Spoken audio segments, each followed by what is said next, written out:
comfortably. Stira, sukha, asana. And sitting like this, like a question mark, it's not asana. Asana, any posture. You are comfortably seated, yet relaxed. Your joints are not hurting. The purpose of doing various asanas.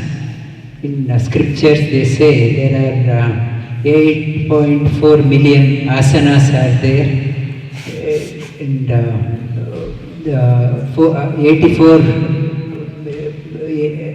8.4 million asanas are condensed further in Hata Yoga Pradipika, and it says it's 4 asanas are most important. Out of 8.4 million asanas, one is Padmasana. This is lotus posture or Siddhasana. Siddhasana, you spread your knees as apart as you can. In this posture, it's a perfect posture. Even in Padmasana, lotus posture, your legs can go to sleep or you yourself can go to sleep. But in Siddhasana, you can't go to sleep. Siddhasana, Padmasana, Siddhasana, and your Vajrasana, this is Vajrasana, or Gorakshaka Asana, or you move your feet apart, and you sit on your heels. These are the 4 asanas Hata Yoga Pradipika is talking about. All 8.4 million asanas are condensed to these 4 asanas. Out of that one, we can choose anyone. If I can't do Padmasana, the easy one is Ardha Padmasana, at least 1 foot up. Even that is difficult, you can bring both feet down. This is another level. But try to, as much as possible, try to sit on the floor every day. We are always on the couch. We have forgotten how to bend our knees. Try to sit down every day for meditation. And many students, they ask, can we do meditation in the sofa, while sitting in the sofa? Or can we do it in the bed? And it's a sign of laziness. Sit down, at least sit for few minutes every day. It is good for your pelvis region, and it is good for your intestine, it is good for your bowel movement. Every day try to sit for length of time. This is the asana. We do various asanas. Ultimate aim of doing all asanas, you are able to sit in one posture without discomfort for a length of time. This body has to be made strong. Body has become very flimsy. We have taken the body for granted. Through asana, in Gherenda Samhita says, bake the body in the fire, awaken the fire, make it strong. Body, there is no stamina. Small change of weather, I fall sick. There is no strength to withstand any change in the weather. If I go in the public transport, people say I fall sick. There is no stamina here. I lost all the stamina. It says, bake the body, awaken the fire, make it strong. Summer, winter, autumn, or any season, you should remain unaffected. Asana, doing that one, you get health. So if you want a good health, do the asana. Make the body strong. And body has become strong. Then what about the mind? Mind is very wavering. I may be sitting for meditation, but mind goes everywhere, and at times I get jerk.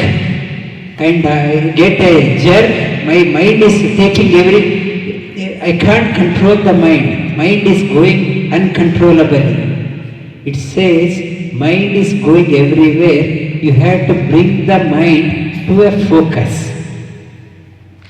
Yes, it goes. Chanchalam hi mana Krishna, Arjuna says, mind is very hard to control like air. Shri Krishna says, yes, what you say is very right. Mind is very difficult to control.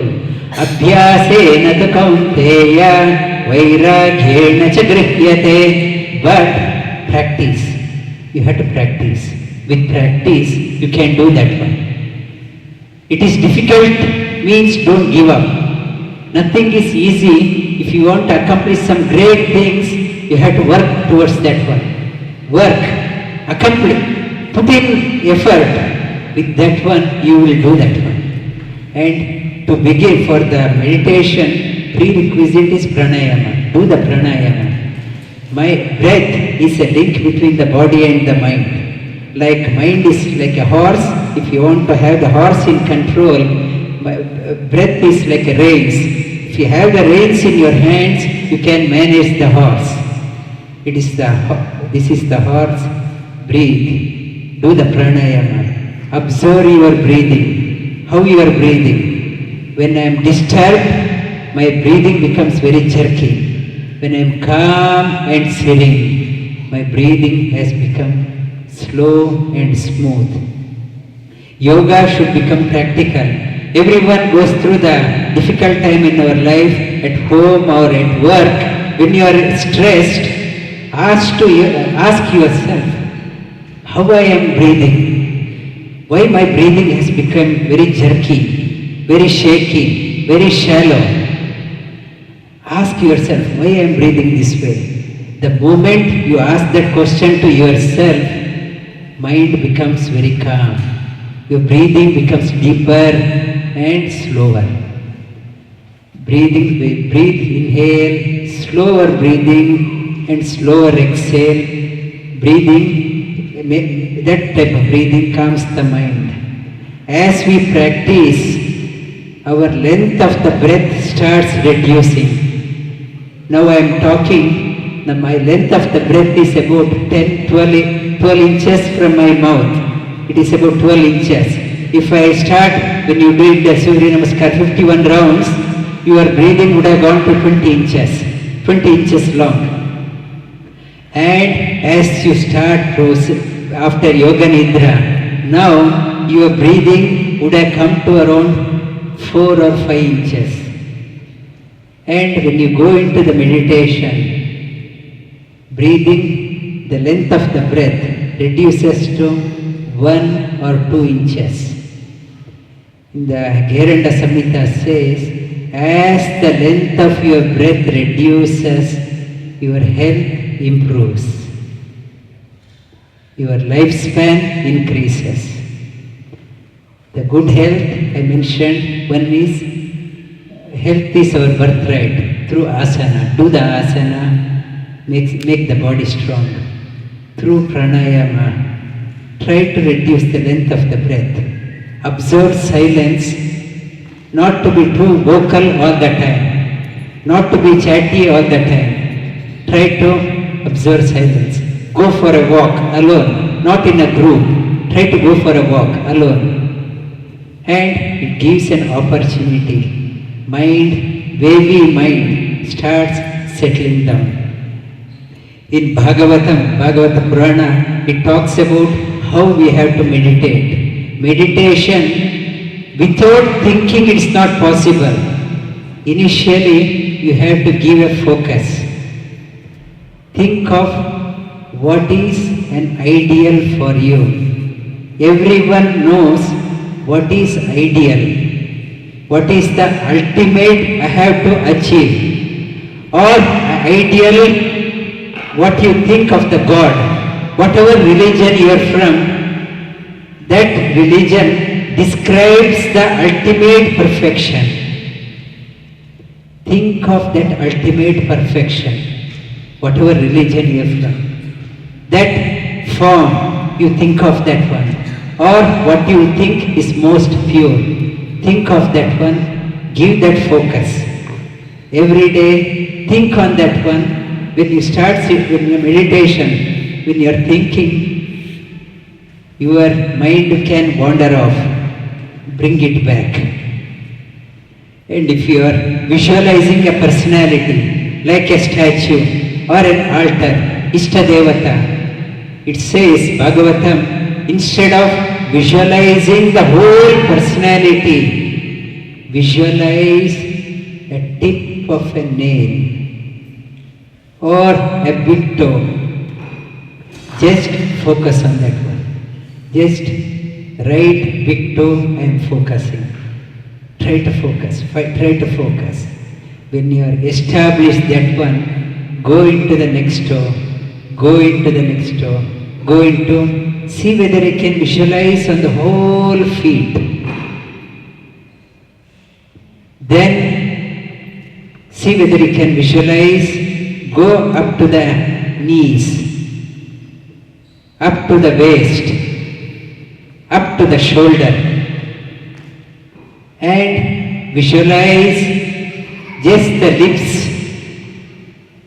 assuring smiley lips. The smile on the lips takes away all the worries in us. On the eyes, lotus eyes are like lotus petals with the kind grace, His grace is showering onto me, and all problems in me are melting out. Visualize that one.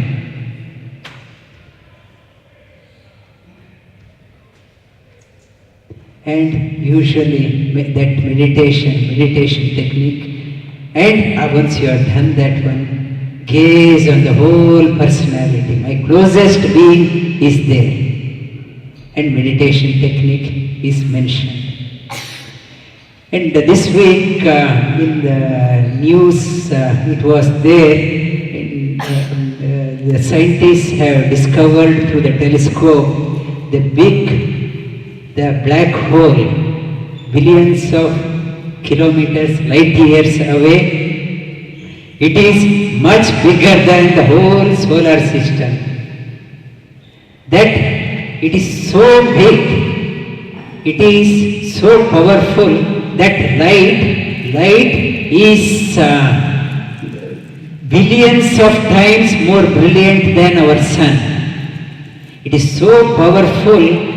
Even the sunlight, we study in our science, the light travels straight, light doesn't bend.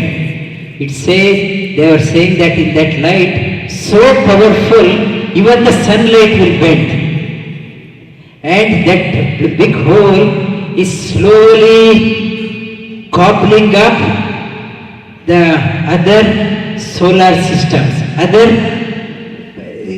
solar systems. It is slowly devouring and it is coming towards us. And in 11th chapter of Bhagavad Gita, Shri Krishna, Arjuna sees that one. And Shri Krishna says, Kalosmi, I am the death. And that Vishwarupa, what Veda Vyasa pictured, this very similar to what the science is saying. That in front of that death, everyone is nothing. Everyone is going in there. That ultimate, everyone, he is devouring everything. And it says, in the Shri Krishna assures, don't think that you are doer. Your trivial problem, my car has got no petrol or flat tire, I think it is the biggest problem for me. For small problem, I get so upset. Look at this one. Shri Krishna says, I am swallowing the whole universe. In front of that, how can I get my mind get bogged down for my neighbor is making noise, or my coffee is not ready, my wife, she did not do my coffee, tea. Small problems, why I should get worried? Uplift yourself, uplift yourself. There are higher things to be worried. Look up, connect to that, the universal consciousness, it's right within. When I connect right within, I thought the small problem, I missed my bus, it was a big problem in front of that one. Life It's an entire, he is devouring everything. I am getting petty, for petty things I am getting agitated. Mind settles down, settles down. When you connect to that universal energy, you are infused with energy. You are synchronized with that energy. And you start tuning yourself to that energy. And it says, the Bhagavad Gita 11th chapter, try to synchronize yourself to that energy. Otherwise, if you do not synchronize with that energy, you will be synchronizing yourself with the trivial problems in life. And life is not nothing but problem. I am blaming him, blaming her. Everyone is a problem for me. It says the best strength, best health, uplift yourself to that universal consciousness, that energy. It is devouring everything. For that, in front of him, it says you are a small morsel of food for him. You are insignificant. Your existence is insignificant in front of that energy.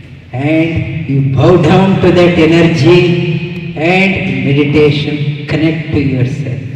When you connect to yourself, that energy, that spiritual energy, spiritual strength, you address all the psychological problems, you address the physiological problems. Health is your birthright only when you connect to that consciousness. It says, connect to that one, you will be an asset to the whole universe. And your existence, that you will be infused with energy, generations to come will reap your sadhana. They will draw the energy, inspiration from you for generations.